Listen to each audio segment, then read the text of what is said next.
Dites-moi, est-ce que c'est plus utile, je ne sais pas, hein, on n'est pas à l'école évidemment, donc je peux très tranquillement le faire pour vous.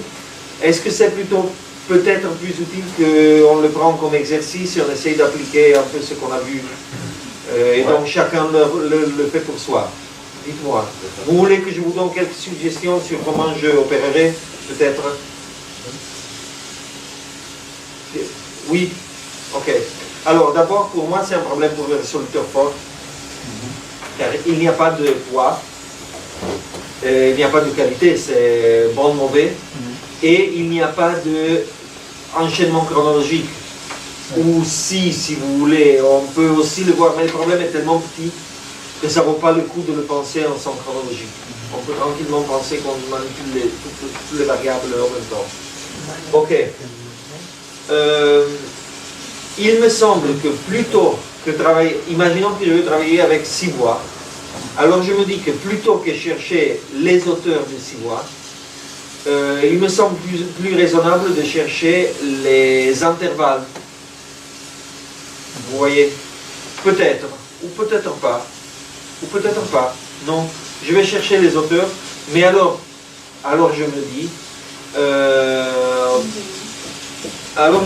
pourquoi ne pas se dire que je fixe la première voix à Do, en tout cas c'est tout complètement transposable, donc ça ne vaut pas le coup de calculer ce truc 12 fois, d'accord? Je le calcule en partant de Do central, et après je le transpose à la nécessité. Okay. Je commence par le Do. Ça te va de se dire que je travaille avec 6 voix, ok? Et probablement les autres voix. Alors ça c'est la première voix. Les autres voix auront comme domaine l'entière gamme chromatique. Ça me semble raisonnable, sauf le Do. D'accord? Car le Do je ne veux pas l'utiliser. Donc je me dirais que pour les autres notes, je vais prendre un moment qui va du Do dièse à Si. Ok. Et je commencerai à penser comme ça. D'accord? Ça a du sens?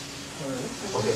Ça vous va, si vous préférez, je peux le faire devant vous à la vidéo, ou sinon je vous laisse y travailler un peu et après on discute les solutions qu'on a trouvées. C'est vraiment comme vous voulez. Ça peut être intéressant de tester déjà. Ok.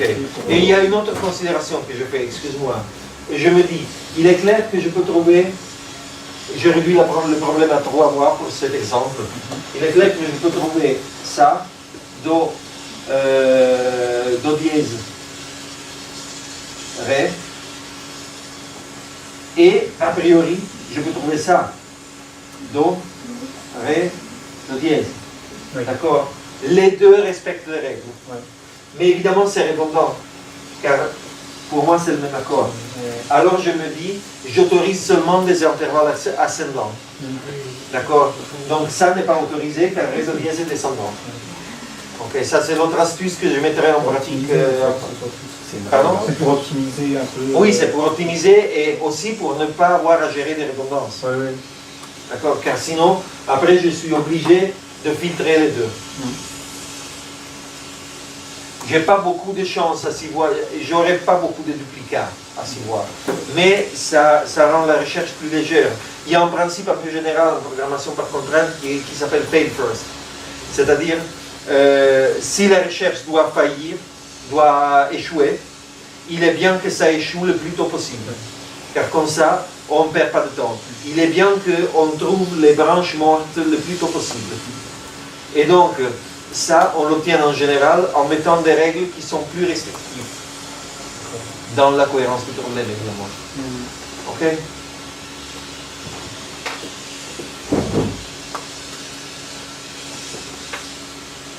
Et pour vous construire les domaines, mon conseil est d'utiliser Bach-Arithmeser, qu'on a vu, je crois, qui génère des séries arithmétiques, et Bach-Repeat, car vous avez plusieurs fois le même domaine répété. Et on ne l'a pas vu, mais c'est un objet absolument essentiel, désolé, je vous le montre maintenant, Bach-Append, qui prend plusieurs listes et les enchaîne l'une après l'autre.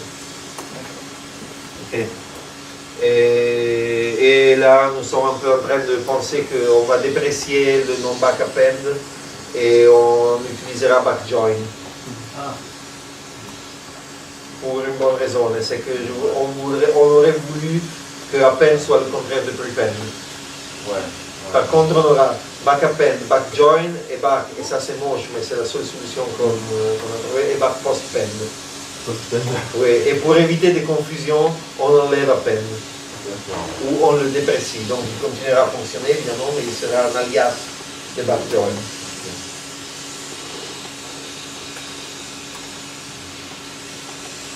Là je me dis, mais bon, c'est comme vous voulez. Je me dis que par exemple pour la construction des relations entre domaines et règles, il y a quelques objets bas qui vous permettent de construire la liste de façon plus automatique.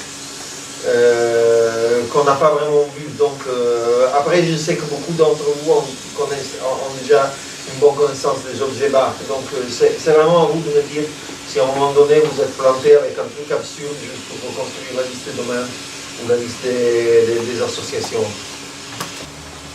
Oui, effectivement, il y a beaucoup de ces petits objets qu'on n'a pas vraiment vus qui aident à résoudre ce problème. Donc oui, peut-être c'est un peu méchant de vous y jeter comme ça.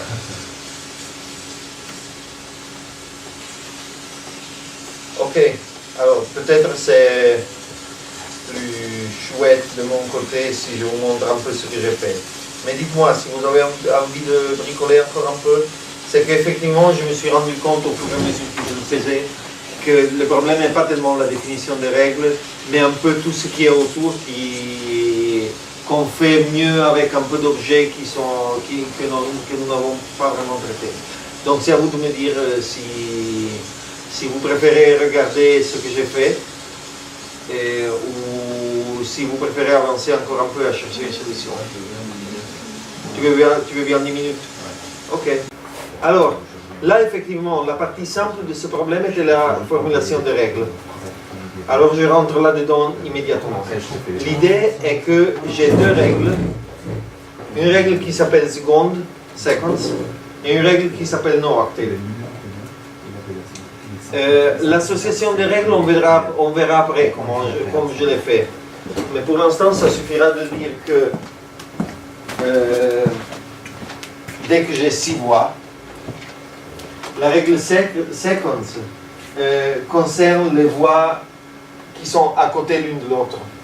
Donc sa liste d'associations est 1, 2, 2, 3, 3, 4, 4, 5, 5, 6. Ok. D'accord. Car ça nous permet de voir s'il y a une seconde ou pas entre la première et la deuxième voie, entre la deuxième et la troisième, etc. D'accord. Et ça concerne seulement les voies qui sont l'une à côté de l'autre. La règle no-octave a une liste d'associations qui est plus complexe, car je veux vérifier qu'il n'y a pas d'octave entre la première et la seconde voie. Ça c'est évident. Déjà, ces règles sont très redondantes, si vous voulez. Il n'y aurait même pas besoin de le vérifier, car évidemment, si j'ai une seconde, je n'ai pas une octave. Mais j'ai voulu faire une formulation plus simple du problème, même si c'est redondant, même si ça obligera la machine à faire des calculs non nécessaires. Alors je vais vérifier que la première voie ne constitue pas un octave avec la deuxième voie, mais même avec la troisième voie, mais même avec la quatrième, etc. jusqu'à la sixième. Et après je vais voir que la deuxième voie, alors je sais déjà que première et seconde sont déjà prises en charge. Donc je ne vais pas faire 2, 1. Je ne vais pas faire 2, 2 car elles sont évidemment toujours en unisson, on voit avec soi-même. Mais je vais faire 2, 3, 3, 4, etc. Et après je vais faire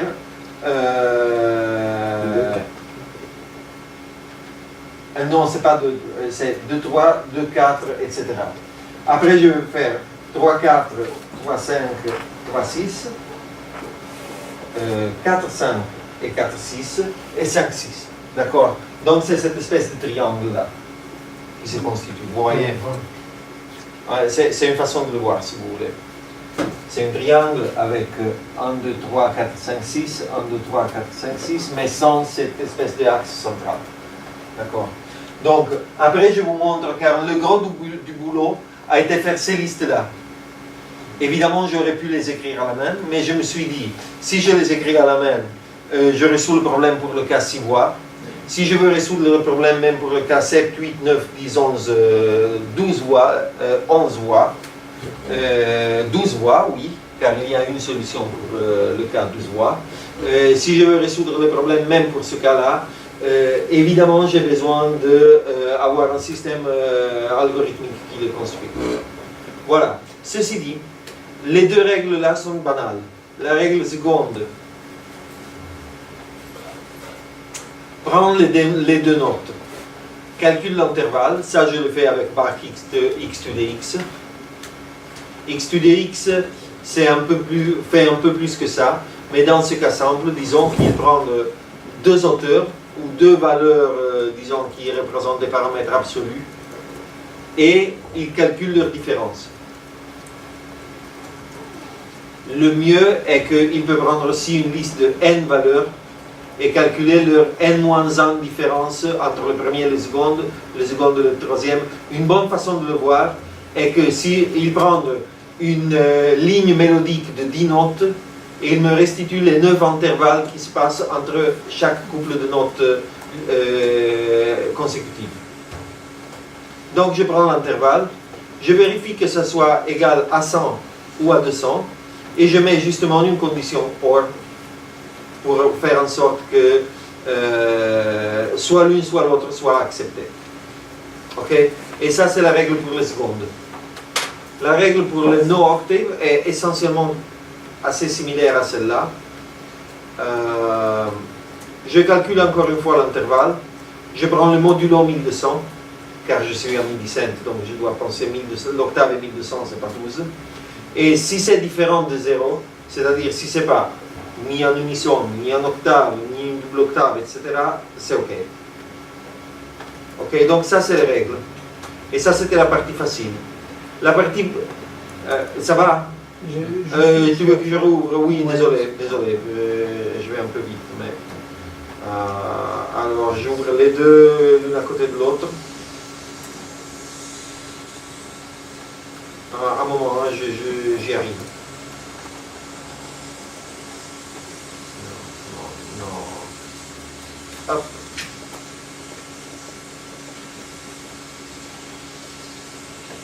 Ok, voilà les deux règles.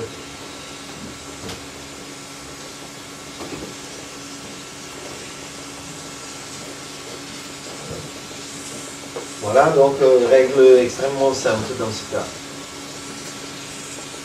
Ça va jusqu'à là? Est-ce que je peux fermer et avancer?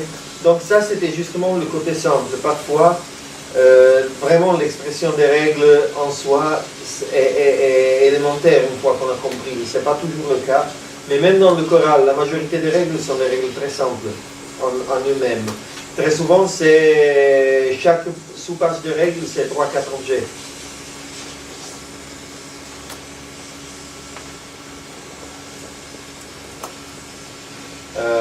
Peux-je fermer là? Ok. Ce qui par contre est un peu complexe, c'est la construction des domaines et plus encore des contraintes. Alors j'ouvre la page qui construit les domaines. Bon, ça c'est pas tellement compliqué. Là, d'abord je me suis dit, j'avais dit, il faut considérer les domaines à partir de 6100 du do dièse et en certain aussi. Alors évidemment ça est suffisant pour le cas 6 notes, mais n'est pas forcément suffisant pour le cas 9 notes par exemple. Car si j'enchaîne des secondes majeures avec une seule seconde mineure au milieu, même avec 7 notes, je dépasse l'octave. Je peux faire Do, Ré, Mi, Fa dièse, Sol dièse, La dièse, Si, Do dièse. Vous voyez donc, non, j'ai besoin de 8 notes, mais 8 notes. À partir de 8 notes, je peux dépasser l'octave. Vous voyez. Donc je génère une série qui va de Do dièse aussi à l'octave supérieure, donc presque 2 octaves, avec des pas de son. Ok, c'est-à-dire de demi-ton. Après, je la mets dans parenthèse, car vous vous rappelez que chaque domaine, il est enveloppé par une paire de parenthèses. Je la répète 5 fois. Comme ça, je prépare le domaine 2, 3, 4, 5, 6. Et après, je mets la seule note qui constitue le domaine 1, qui est 6000. Et je la mets au début de la liste. Ok, c'est une façon possible de procéder. Je ne vous dis pas que ça soit la seule, ni pas forcément que ce soit la meilleure. Quoique, j'ai des doutes que peut-être oui.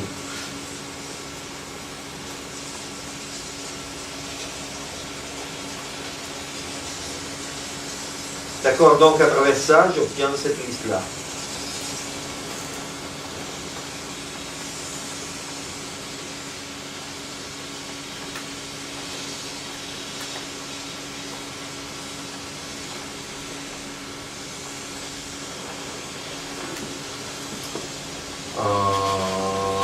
Évidemment. Ok.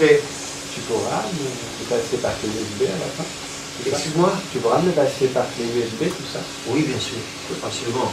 Oui, oui. Si vous voulez, c'est pas la peine de tout copier à la main, d'accord? Je vous passe ça.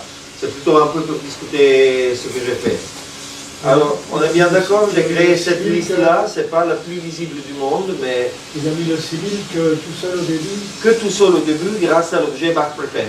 Okay, Car pour moi, 6000 est le premier domaine. Ok, d'accord. Tout seul. Je veux que la première note soit en Do.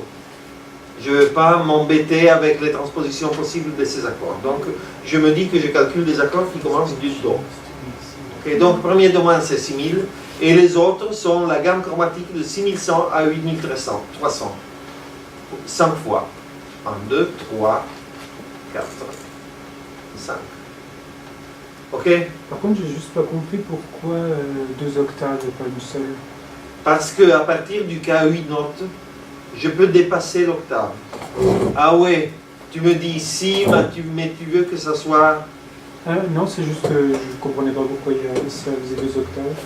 Parce que je suis à range a changé. Non, ouais. Mais je comprends pas dans le cas du K8 note, on peut tromper. Non, mais tu as raison sur un point. Bon, je veux dire ça. Je veux dire que dans le K8 note, j'ai la possibilité d'obtenir ce groupe. Bon, là, si tu veux, c'est un peu à discuter. C'est un peu à voir ce que tu entends. Mais dans le K8 note, je peux obtenir ça, par exemple, le Do. Ré bémol. Effectivement, Non, Do, Ré. S'il y a des suites de secondes majeures, par exemple. Voilà, mais tu vois, Do, Ré, Mi, Fa dièse, Ouais. Sol dièse, La dièse, évidemment pas Do, Ouais, mais Si, ouais. et Do dièse. Ok. Mais c'est aussi vrai que ce cas-là, pour nous, revient à ce cas-là. Mhm. Et donc, effectivement, peut-être, selon ton point de vue, ça peut être intéressant ou pas Ouais, ouais. d'avoir la deuxième octave ou pas. Ouais, ouais. Ouais, je comprends maintenant. D'accord. Ça, ouais. Donc là, c'est au choix. En regardant le problème, je me suis dit, oui, mais à un moment donné, il me faut la deuxième octave. Mais effectivement, on peut même faire sens. Si tout ce qui t'intéresse, c'est les pitch class, pour ainsi dire. Après, dans la formulation, tu imagines un neuvième, du coup, ça dépend de toi. Si tu acceptes le neuvième. Oui. Ouais.